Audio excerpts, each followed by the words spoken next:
The obvious secret behind your favorite foods is something that you already have in your kitchen, and I'm going to show you exactly how to get the most out of every single meal. Let me explain.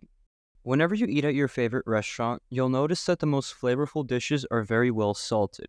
It seems so obvious because it is. To this day, I've never had a properly salted piece of meat while eating out. People are afraid to add salt to their food because they can always add more but can't take away. So the trick is to not oversalt it. But the thing that you don't realize is you need to add enough salt to the point where if you added a bit more, it would be too much. The absolute perfect example of this is ramen. Here's a quick cooking lesson for you guys. The soup for ramen gets its seasoning from a very salty paste that you make called tare. If you tried tare on its own, it's way too salty, but it's still pretty good. The salt content in the tare brings out the flavor of everything else, causing you to have an absolute explosion of flavors in your mouth. So, we know what the secret ingredient is, but how do we properly use it? I'd be lying if I said it were easy, because it's not. For starters, you're gonna have to spend time seasoning your food.